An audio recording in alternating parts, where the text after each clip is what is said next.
আমরা যেন সুষ্ঠুভাবে এই যে আমাদের নির্বাচনটা সম্পন্ন করতে পারি, এই আশাবাদ আপনাদের কাছে আমি ব্যক্ত করছি। তো আশা করি যে সুন্দরভাবে সবকিছু সম্পন্ন হবে। এই যে আজকের মতো যে এইভাবে ওনারা হচ্ছে যে নির্বাচন এবং নির্বাচনের পরবর্তী কয়েকদিন আমরা সরব থাকবো। তো কারো দ্বারা যেন কোনো ধরনের আর হচ্ছে যে আইন শৃঙ্খলার বিঘ্ন ঘটে, ওরকম কোনো কর্মকাণ্ড যেন না ঘটে। আমাদের মেগাফোন ছিল না, মেগাফোন এই শুধু তো মেগাফোন আছে না, মেগাফোন মেগাফোনটা নিয়ে আসো। মেগাফোনটা মেগাফোন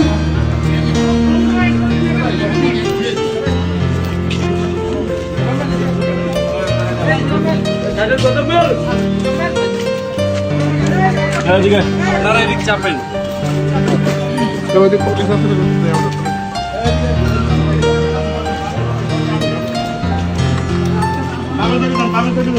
বামে